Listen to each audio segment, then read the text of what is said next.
Halo semua, perkenalkan nama gue Isan Mahir dari Universitas Gunadarma, Fakultas Ilmu Komunikasi. Fakultas Ilmu Komunikasi mempunyai beberapa jurusan. Akan tetapi di universitas gue, Universitas Gunadarma, Fakultas Komunikasi ini sedikit rada unik karena Fakultas Komunikasi di Gunadarma tidak memiliki jurusan.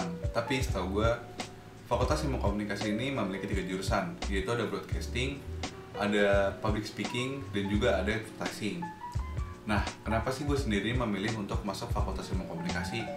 Alasan gue kenapa masuk Fakultas Ilmu Komunikasi adalah karena gue suka banget sama yang namanya komunikasi visual, seperti poster, habis itu ada logo, animasi, fotografi, dan juga videografi. Nah, kali ini gue juga ingin membahas mengenai komunikasi visual. Ada pembahasan sih. Yang pertama itu ada apa itu komunikasi visual. Yang kedua, apa sih yang kalian harus pelajari gitu, apa yang kalian harus memperdalami tentang komunikasi visual, dan juga asik nggak asiknya belajar komunikasi visual. Nah, sebelum mulai, gue disclaimer dulu karena ya gue ini masih berstatus mahasiswa dan gue juga bukan ahli dan ataupun dosen ataupun guru. Jadi kalau misalkan ada yang salah ya tolong dimaafkan. Oke, langsung aja kita masuk ke pembahasan yang pertama. Oke, masuk ke pembahasan pertama, yaitu tentang apa sih komunikasi visual. Komunikasi visual adalah proses penyampaian pesan atau informasi dengan penggunaan media penggambaran yang hanya terbaca oleh indera penglihatan, dan komunikasi visual ini akan mengkombinasikan antara seni, lambang, gambar, tipografi, desain grafis, ilustrasi, dan juga warna dalam penyampaiannya. Nah, sebenarnya komunikasi visual ini adalah sebuah penyampaian pesan dengan secara tidak langsung atau nonverbal. Nah, untuk sebagai contohnya nih, ada lambang dari restoran cepat saji yang kalian tahu lah pasti, yaitu McDonald's atau McD. Di sini kita lihat warna merah dan kuning. Jadi dalam arti merah dan kuning ini adalah merah itu akan merangsang rasa lapar dari para pelanggannya, dan juga untuk warna kuningnya ini adalah sebagai sifat kebahagiaan atau menggambarkan kebahagiaan. Jadi McD ini akan melambangkan sebuah rasa lapar, dan ketika sudah datang ke restoran itu akan merasa kebahagiaan. Jadi begitu.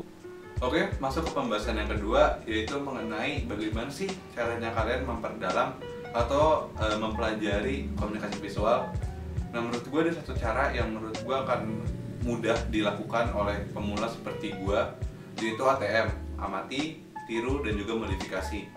Nah, untuk amati ini sendiri yaitu kalian mengamati nih, biasanya kalau gue sih mengamati konsepnya dan juga akan disampaikan ke siapa gambarnya tersebut.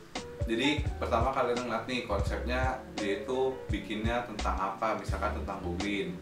Nah, habis itu kalian harus melihat ini tuh tujuannya, pesan ini akan disampaikan atau gambar ini akan disampaikan ke siapa, misalkan ke orang-orang yang masih membuang sampah sembarangan di kalangan atas atau di kalangan bawah. Nah, habis itu ada tiru, yaitu kalian menyerupai bentuk atau menyerupai warnanya.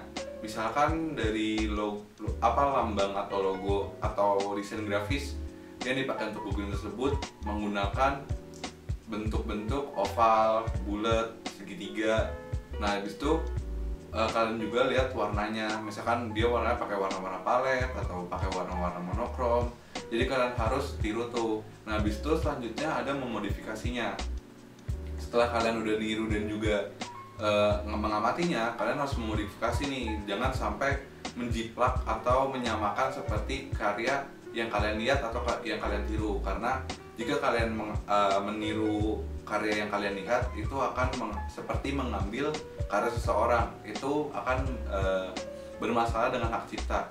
Karena menurut gua atau sebagai yang suka dengan komunikasi visual, ketika lu mengambil atau lu meniru karya orang dan kalian publish di sosial media kalian sendiri, itu akan merugikan sang penciptanya. Nah, sebenarnya sih boleh-boleh saja kalau misalnya kalian ATM nih, misalnya kalian udah menggunakan ATM, nah habis itu kalian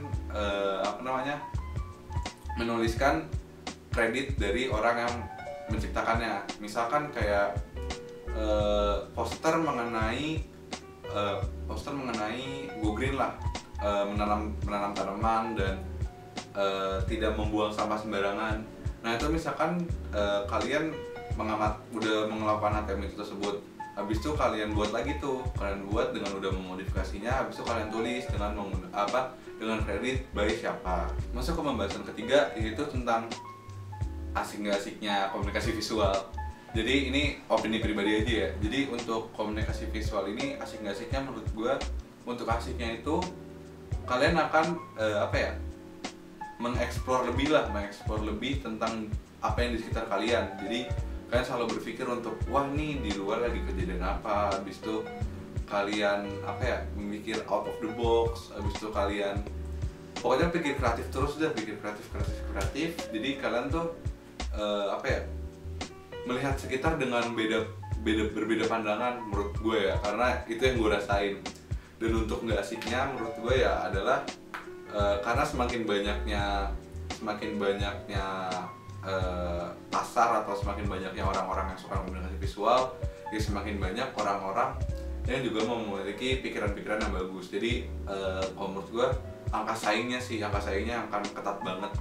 Jadi kalian ya harus harus siap untuk bersaing sama mereka. Dan juga yang nggak asiknya lagi, kadang-kadang ya itu tadi yang kita bicarakan, yaitu mengenai hak cipta. Kadang-kadang ada orang yang ngambil karya kita sendiri, tiba-tiba diambil, habis itu tidak dicantumkan nama kita atau dikredit nama kita, karena itu sangat merugikan sih. Karena kan pasti kalau kalian yang pernah bikin karya seni atau karya apapun, itu pasti akan merasakan lah, kalian udah bikin susah-susah, kayak misalnya konsepnya kayak gimana, habis itu cara penyampaiannya kayak gimana, penyampaiannya ke siapa. Kalian pasti awal-awal udah bikin tuh satu persatu. Nah tiba-tiba ada orang yang ngambil karya lu dan juga tiba-tiba tidak mempublish dan tiba-tiba dia terkenal. Biasanya sih kayak gitu. Itu yang nggak asiknya untuk di komunikasi visual.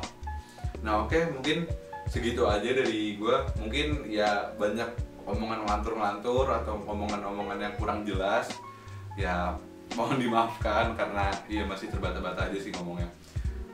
Jadi cukup sekian dari gue. Semoga pembahasan yang gue kasih ke lo akan diterima oleh lo dan bisa dicerna dengan baik, dan bisa membuka wawasan baru sih, membuka penglihatan baru lah kepada dalam melihat fakultas ilmu komunikasi. Oke, segitu aja mungkin dari gue, kurang lebihnya mohon maaf, and see you.